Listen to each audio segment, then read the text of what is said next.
ছোট্ট মেয়ে ফাতেমা ডাক দিয়া কয়, আম্মা গো টেনশন করেন না, আপনি দুনিয়া থেকে চলে যাওয়ার পরে আপনার দায়িত্ব আমি পালন করব।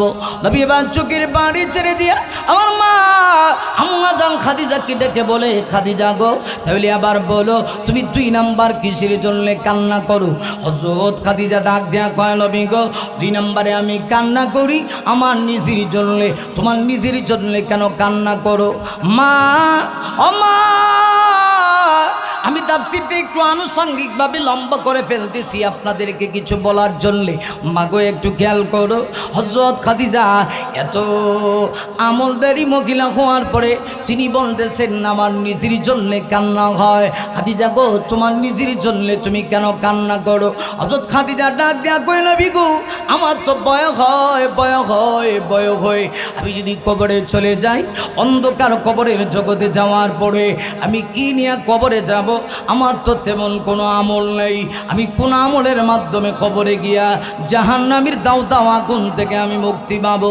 নবীজি চোখের পানি ছেড়ে দিয়া বলেন, খাদিজা তুমি টেনশন করো না, তুমি এমন মহিলা যে মহিলা দুনিয়ায় থাকা অবস্থায় আকাশের মালিক তার সুন্দর আচরণের কারণে খুশি হইয়া ডাইরেক্ট আল্লাহ সালাম জানায় দিয়েছে। আল্লাহু আকবার। খাদিজা তুমি টেনশন করো, তুমি এমন মহিলা যে তোমার উপরে খুশি হইয়া স্বয়ং আল্লাহ তোমারে সালাম জানাইছে। খাদিজা বলেন, আমার তো ভয় হয় আমি কবরে কি নিয়ে যাব? ইয়া রাসূলুল্লাহ আপনি কি পারবেন এই পৃথিবী থেকে যখন আমি বিদায় নিয়ে যাব আপনি নিজেকে আমার জানাজাটা পড়াই দিতে পারবেন? সুবহানাল্লাহ বলবেন না? আল্লাহু আকবার। স্বামীর প্রতি কি ভালোবাসা, অগাধ ভালোবাসা। রাসূল বলেন, খাদিজা তুমি যা ওসিয়ত করবা সব আমি পালন করব অক্ষরে অক্ষরে, কারণ তুমি তো আমার দুঃখের দিনের সাথী। আল্লাহু আকবার। নবীজি বললেন, ঠিক আছে তোমার জানাজা পড়াবো। এরপরে কি করতে হবে? ইয়া রাসূলুল্লাহ শুধু জানাজা পড়াইলে হবে না, আপনার গায়ের জুব্বা দিয়া আমাকে কাপনের কাপন জড়ায় দিতে হবে। সুবহানাল্লাহ বাইত গিয়া কইবেন। নবীজি বললেন, ঠিক আছে এটাও পালন করব। এরপরে কি করতে হবে? আম্মা জান খাদিজা বলে, ইয়া রাসূলুল্লাহ আমার তো ভয় হয়, আমাকে কবরে রেখে যদি আপনি চলে আসেন, আর আল্লাহ না করো কবর যদি আমাকে 2 দিক থেকে চাপ দিয়ে দেয়, কবরের আযাব যদি আমাকে গ্রেফতার করে ফেলে, তাহলে তো আমার অবস্থা খুব খারাপ।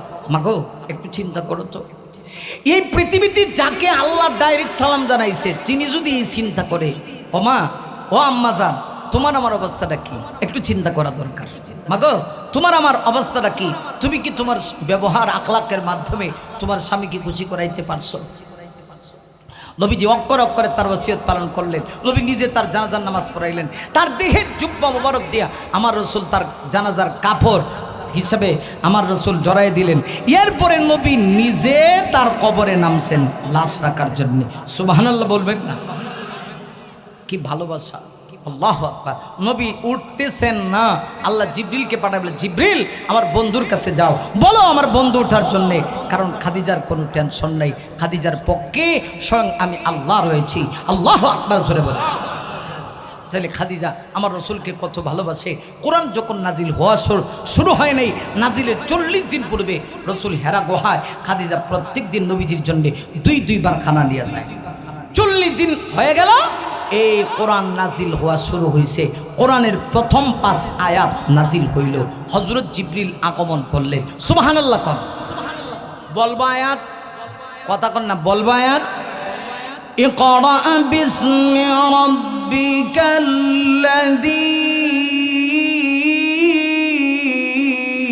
খালাক খালাকাল ইনসানা মিন আলাক। আরো জোরে বলেন আল্লাহু আকবার। আরে এই যে কোরআন নাজিল শুরু হয়ে গেল, হেরা গুহায় আগমন করলেন হযরত জিবরিল। আমার নবীর কাছে জিবরিল আগমন করে সর্বপ্রথম বলেন ইকরা, নবী গো আপনি পড়ুন। আমার নবী বলেন মা আনা বিকারিন, আমি পড়তে জানি না। হযরত জিবরিল আবার বলে ইকরা, নবী গো আপনি পড়ুন। রাসূল বলেন মা আনা বিকারিন, আমি পড়তে জানি না। হযরত জিবরিল তৃতীয়বার বলে ইকরা বিসমি রাব্বিকাল্লাযী খালাক, নবী গো আপনি পড়ুন আপনার রবের নামে যিনি আপনাকে সৃষ্টি করেছে। শুধুই কথা বলেছেন তা না, হযরত জিবরিল আমার আপনার নবীকে তার বুকের সাথে দুই হাত দিয়া বুকে জড়ায়া ধরছে।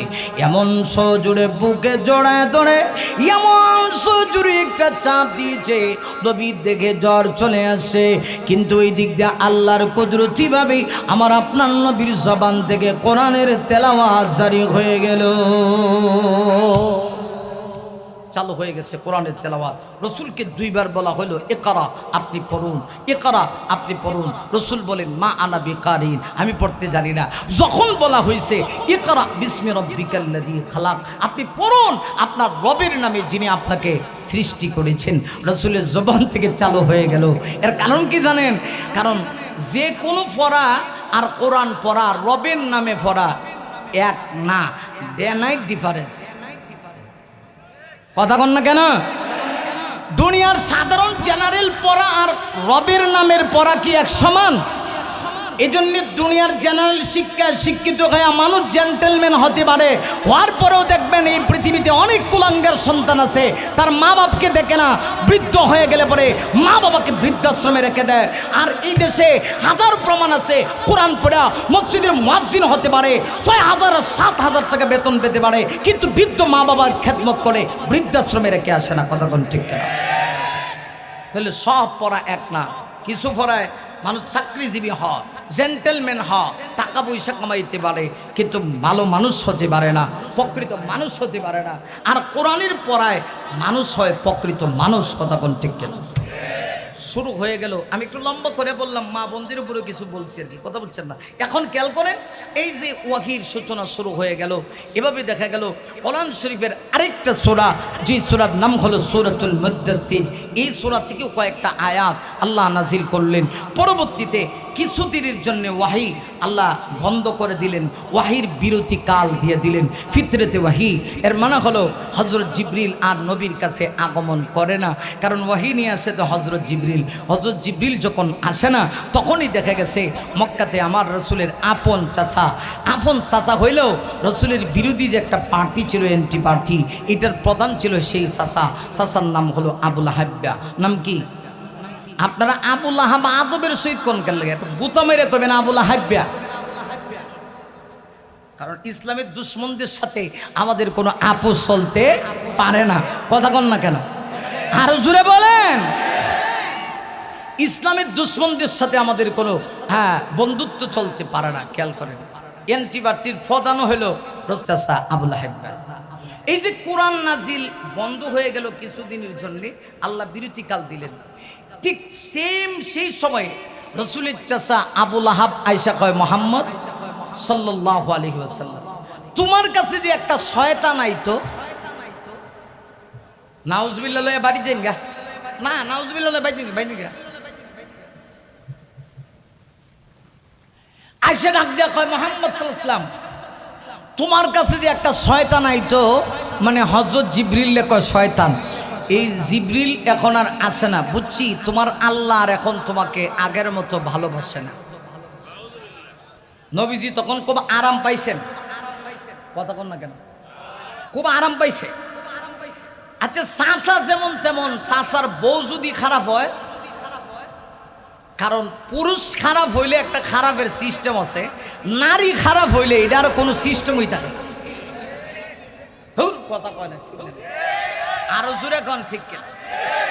নারী এটা কমন পড়ছে ওয়াজ না, মহিলাদের বিরুদ্ধে ওয়াজ করলে আপনারা খুশি হইলেন, আপনারা চরিত্র যে কত ভালা। বাবা রে বাবা, ওয়াজ দুটো দিক দিয়ে করার লাগবে, কারণ আমার মা বোনেরাও আছে। কথা কন না কেন? আমি শুনছি পুরুষদের অসুবিধা হইতেছে নাকি, তা ওয়াজ ছেড়ে দিই আর 10 মিনিট হইলেই তুইব নাকি? হ্যাঁ চলবে। মার হাবা কন, আরো জোরে কন মার হাবা। হ্যাঁ, এখানে একতরফা ওয়াজ হইলে হইতো না, দুই তরফা ওয়াজ হন লাগবে, ঠিক কিনা? মায়ের জাতিদেরকেও আপনারা সম্মান করতে হবে, মায়ের জাতিদেরকেও যারা স্বামী আছেন স্ত্রীদেরকে স্নেহ করতে হবে, ভালোবাসতে হবে। খেয়াল করেন, আমাদের কি স্ত্রীরা মহব্বত না করারও কিছু কারণ আছে, খালি একতরফা ওয়াজ করে লাভ নাই। এই জন্য আমার এক হুজুর বলছেন মানুষ 3 জায়গার দাম পায় না। সারা জীবন ওয়াজটা বাইতে যায় না, কোন সিলেটি হুজুর আইছেন আর এই ওয়াজটা করে গেছে। মানুষ 3 জায়গার দাম পায় না, এর মধ্যে এক জায়গা হলো স্বামীরা তার স্ত্রীদের কাছে দাম পায় না। যত বড় ব্যক্তি হন, বউর কাছে দাম না পাওয়ার কারণ আছে, কারণ আপনার যে চরিত্র কয় নাম্বার এটা এই দুনিয়ার কেউ না জানলেও ম্যাডাম জানে, আল্লাহ তো জানে, আমার ঘরের যিনি ম্যাডাম উনিও জানে। কথা কোন ঠিক কিনা? আমি মাঝে মধ্যে নিজেও চিন্তা করি, সারা দেশে ওয়াজ করি, কত জায়গায় যাই, হুজুর একটু পানি ভরিয়া দিন, তেল ভরা, নুন ভরা, আদা ভরা, আরো কত ভরা দেওয়া লাগে। একদিন গেছি, হুজুর রসুনটাও একটু ভরিয়া দেন, কিন্তু আমার বউ আজ পর্যন্ত কোনোদিন কইছে না যে একটু পানি ভরিয়া দেন, কোনোদিন কইল না। চাইলে বোঝা গেল দুনিয়ার সব জায়গায় সম্মান পাইলেও নিজের স্ত্রীর কাছে আমরা পাই না। না ভাবার কিছু কারণ আছে, কারণ তাদের সঙ্গে আমাদের আচরণ ভালো হয় না। কথা কোন ঠিক কিনা? 2 নম্বর আরেক জায়গা হলো উস্তাদের কাছে ছাত্রের দাম নাই। উস্তাদ তো উস্তাদি, ছাত্র তো ছাত্র। 3 নম্বর হলো নিজের এলাকায় দাম নাই। এমপি হোক, মন্ত্রী হোক, মিনিস্টার হোক, এলাকার চাচারা ডাক দেখো, কিরে কলমুদ্দি, এমনা কথা কোন ঠিক কেন? বেটা এমপিও বেরিয়েছে, কিন্তু চাচা কয় কিরে কলমুদ্দি, কেন? নিজের এলাকা। তো একটু খেয়াল করেন, পুরুষ যদি খারাপ হয় এটার লিমিট আছে, নারী খারাপ হইলে এটার লিমিট ছাড়া খারাপ হয়ে যায়। একটা নারী যদি সমাজ নষ্ট করতে হয়, খালি একটা সমাজ নষ্ট করে না, একটা দেশ নষ্ট করে না। আমার মনে হয় এই ওয়াজ আপনারা নতুন করে বোঝানোর কিছু নাই, এটা আপনারা বোঝার কথা, ঠিক নেই? তো রসুলের চাচার নাম হলো আবুল আহাব্বা। আবুল আহাব্বা যেমন তেমন নবীজির চাচি, এর চাইতে আরো 100 গুণ বাইরা, মানে আরো আগায়া।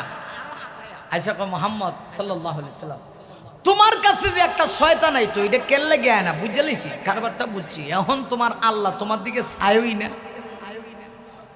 নাউজুবিল্লাহ কোন না? গোটা মক্কার সব মানুষগুলি যদি আমার নবীজির বিরোধিতা করে, আমার নবী যেই পরিমাণ না কষ্ট পায় গো, আবার নবী এর চাইতে বেশি পরিমাণ কষ্ট পায় আপন মানুষগুলি বিরোধিতা করলে। আমরাও দেখবেন নিজের আপন চাচা, নিজের আপন চাচা তো ভাই যদি আমার বিরুদ্ধে লাগিয়া যায়, মনে কষ্ট লাগে।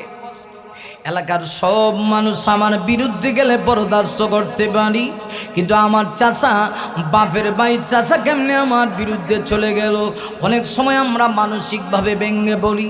আমার নবীজি এত পরিমাণ আঘাত পাইছেন, আমার নবীজি কাবা শরীফের দেওয়ালের ভিতরে হেলান দিয়া, নবীজি চোখের পানি ছেড়ে দিয়া টপ টপ করে চোখের পানি পড়ে আর নবীজি কান্না শুরু করে দিলেন। আব্রু গোটা মক্কার সব বেঈমান কাফের যদি আমার বিরুদ্ধে চলে যায়, আমি আঘাত পাই না গো আল্লাহ।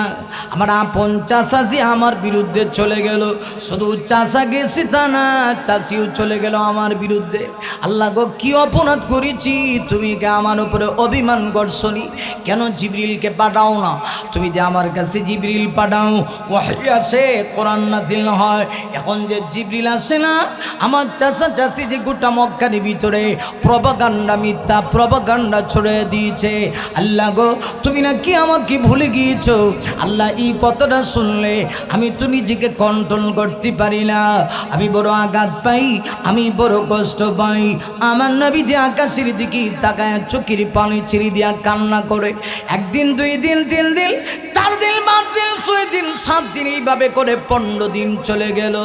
আল্লাহ ডাক দেয়া কয়, জিবরিল আমি আর বরদাস্ত করতে পারি না, আমার বন্ধুর সাথে মিথ্যা প্রপাগান্ডা কেমনে ছড়ানো হচ্ছে। আমি আল্লাহ নাকি আমার বন্ধুকে ভুলে দিয়েছি। নারী জিবরিল, আমি বন্ধুকে বলে যাই নাই, আমার বন্ধুর উপরে আমি অভিমান করি নাই। যাও, দৌড়ায় যাও, এই মুহূর্তে পবিত্র কোরআন শরীফের সূরা দোহা নিয়া আমার বন্ধুর সামনে নিয়া নবীকে সান্ত্বনা দিয়ে আসো। তবে শুনে নাও জিবরিল অন্য সময় যখন কোরআনের আয়াত নিয়ে যাইতা, আরে জিবরিল আমার বন্ধুর কাছে কোরআনের আয়াত বা সূরা যখন নিয়ে যাইতা তুমি আস্তে আস্তে করে তেলাওয়াত করতা। এখন আর আস্তে করে না, বন্ধু কষ্ট পেয়েছে বেশি, অতএব দ্রুত গতিতে সূরা নিয়ে সূরা দোহা আমার বন্ধুর সামনে জলদি জলদি করে আমার বন্ধুকে শুনে দাও। মুহূর্তের ভিতরে কোরআন শরীফের সূরা দোহা নাজিল হয়ে গেল। মুমিনে খেয়াল করো, আমার আল্লাহ সূরা নাজিল করে সূরা দোহার প্রথম 2 আয়াতে আল্লাহ 2টা কসম করলেন। আল্লাহ 2টা কসম করে আমার নবীকে 3 আর 4 নাম্বার আয়াতের ভিতরে আল্লাহ সান্ত্বনা দে। কেমনে দিলেন একটু খেয়াল করুন। সূরার ভিতরে ঢুকে যাই, সূরা নাজিল হয়ে গেল। আল্লাহ সূরা দোহার প্রথম 2 আয়াতে বলেন, ওয়াদ-দুহা ওয়াল-লাইলি ইযা সাজা।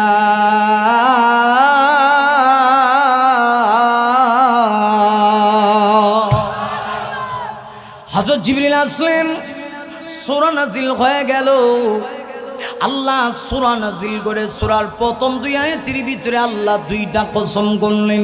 1 নাম্বার কসম হলো দোহা, সূরার নাম দোহা।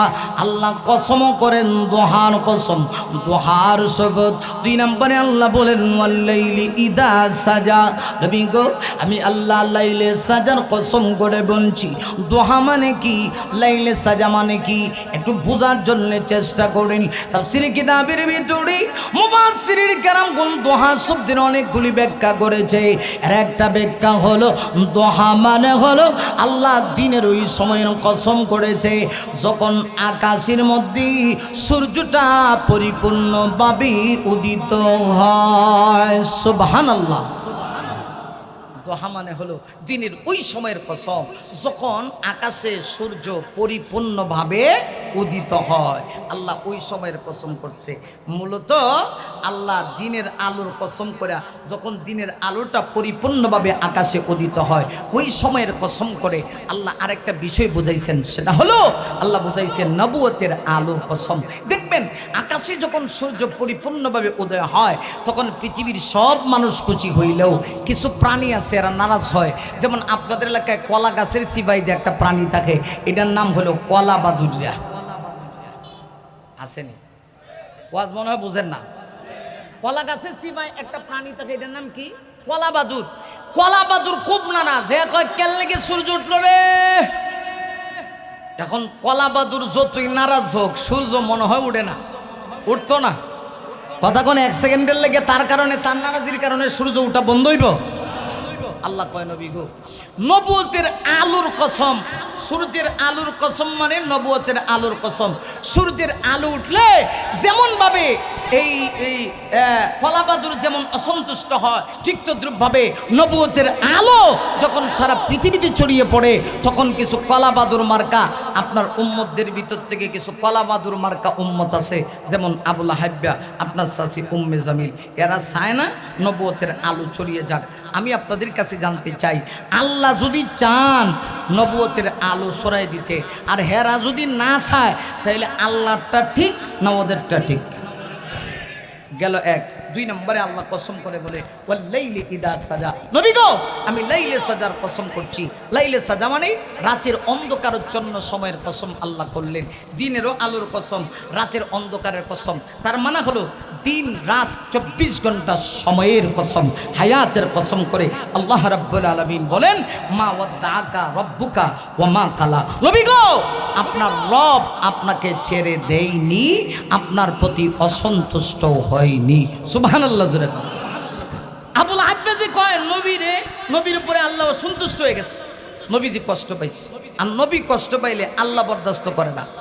মনে রাখবেন, আমার নবীকে আল্লাহ এত ভালোবাসে, এই পৃথিবীর সকল নবীরা মিলে যে পরিমাণ আল্লাহর মহব্বত ভালোবাসার বহির প্রকাশের জন্য পরীক্ষা দিয়েছে, কিন্তু আপনার আমার নবীকে আল্লাহ এত ভালোবাসে, সকল নবীরা মিলে আল্লাহকে খুশি করতে চায়। আর আপনার আমার নবী যদি আঘাত পায়, আল্লাহ তখন সূরা নাজিল করে, কোরআন শরীফে সান্ত্বনা দিয়ে নবীকে খুশি করে।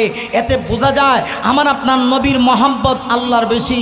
অতএব নবীর বিরুদ্ধে যদি কেউ কিচ্ছু বলে, কোনো মর্দে মুজাহিদ মুমিন সেটা বরদাস্ত করতে পারে না। বরং আমরা দীপ্ত কণ্ঠে বলতে চাই, আমার বাবার বিরুদ্ধে যদি কেউ কিচ্ছু বলে আমি বরদাস্ত করতে পারবো, আমার মায়ের বিরুদ্ধে যদি কেউ কিচ্ছু বলে আমি বরদাস্ত করতে পারবো। কিন্তু মুসলিম হিসাবে আমি আমার আল্লাহকে এত ভালোবাসি, আমার আল্লাহর বিরুদ্ধে কেউ কিচ্ছু বললে আমি সেটা বরদাস্ত করতে পারি না। আমার নবীর বিরুদ্ধে কেউ কিচ্ছু বললে আমি সেটা বরদাস্ত করতে পারি না। তখন আমি দেখি না কে বলছে যে এই কুলাঙ্গারী আল্লাহর বিরুদ্ধে বলুক, নবীর বিরুদ্ধে বলুক, তখন আমার মন চায় ওই কুলাঙ্গারের জিহ্বা টেনে কুকুরকে দিয়ে নাস্তা করাই। কথা বলো ঠিক কিনা? কারণ আমি আমার নবীকে, আমি আমার আল্লাহকে সবচেয়ে বেশি ভালোবাসি।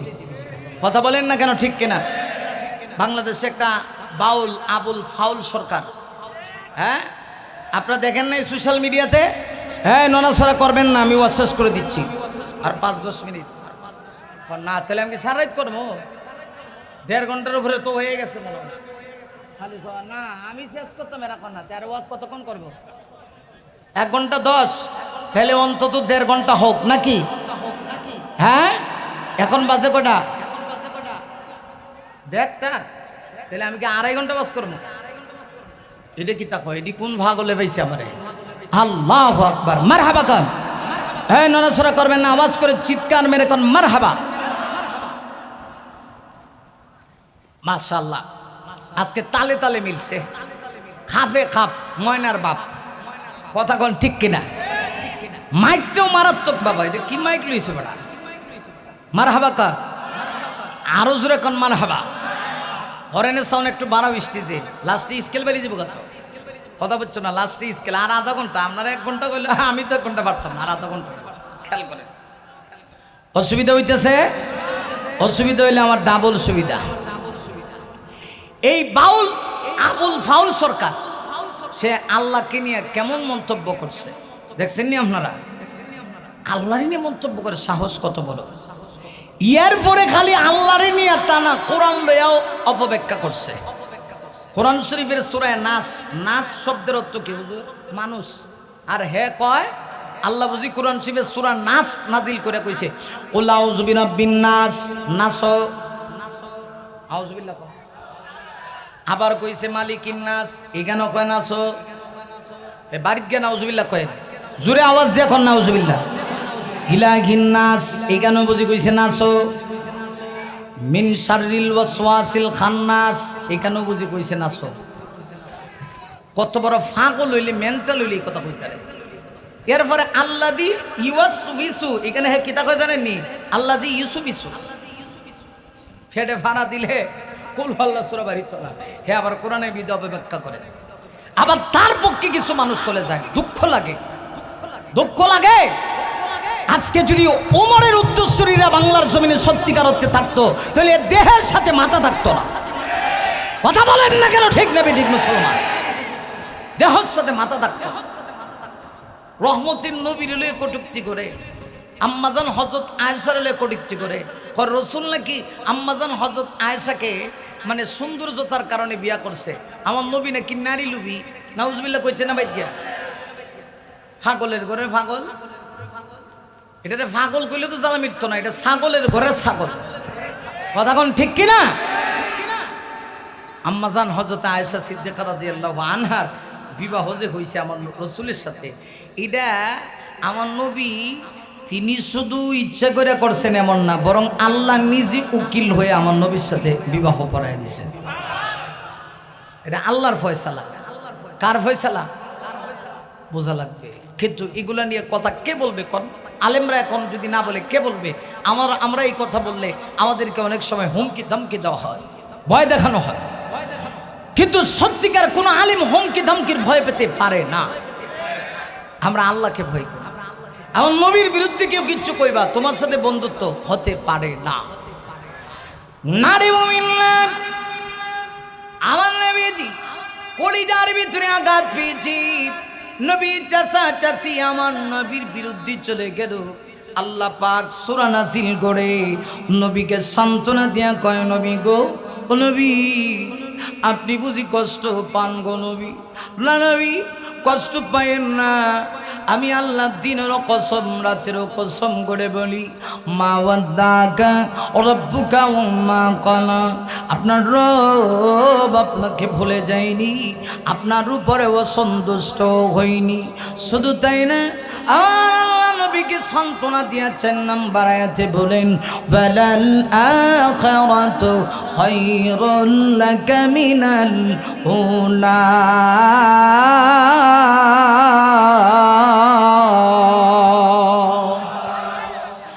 নবী, ইহকালের চাইতে পরকাল উত্তম, দুনিয়ার চাইতে আখিরাত উত্তম। নবী গো, ইহকালে এরা আপনাকে অনেক কষ্ট দিয়েছে, কিন্তু আপনার সম্মান আমি আল্লাহ আপনাকে কম দেই নাই।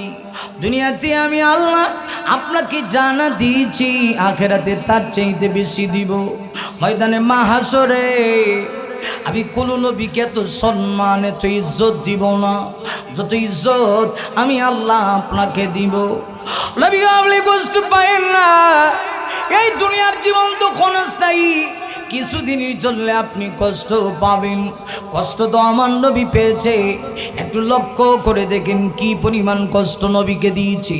আবার নবী মক্কায় মায়ের খাইলেন, মক্কায় মায়ের খাইয়া আমার নবীজি তায়েফে পর্যন্ত গেলেন। তায়েফে যখন গেলেন, নবী ভাবছেন তায়েফের লোকেরা মনে হয় আমার নবীর সঙ্গে সুন্দর আচরণ করবে, কিন্তু না, তায়েফবাসী বড় নিষ্ঠুর।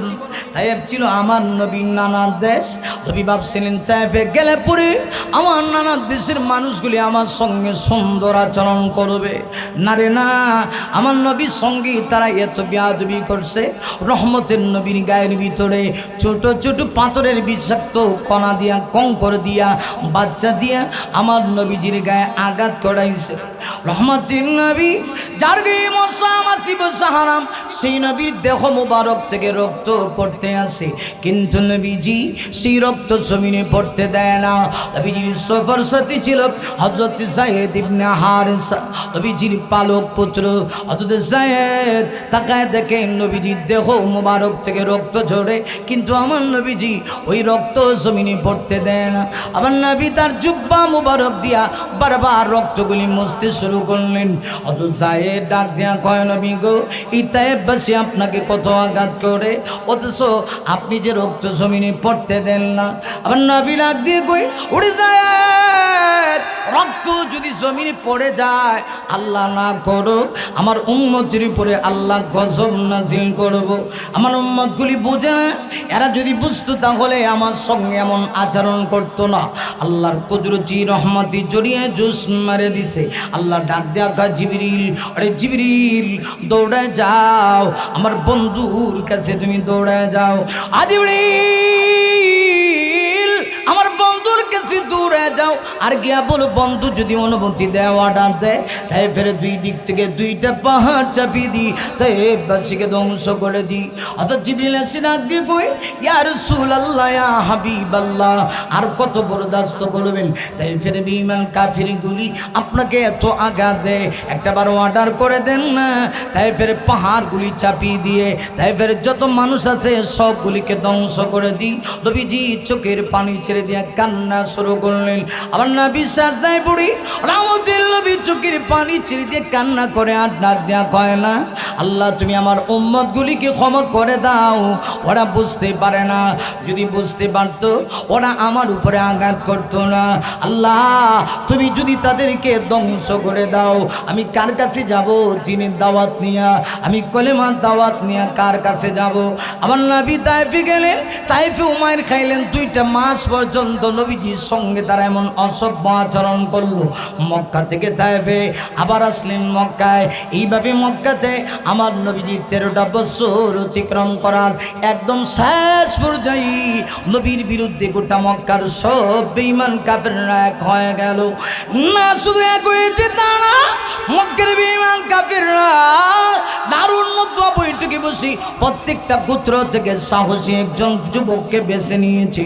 উদ্দেশ্য হলো ওরা আমার নবীজির হুজরা শরীফের চতুর্দিকে রাতে রাতারে ঘেরাও করবে, ঘেরাও করি আমার নবীকে এক সঙ্গী আঘাত করে নবীকে দুনিয়ার থেকে বিদায় করে দিবে।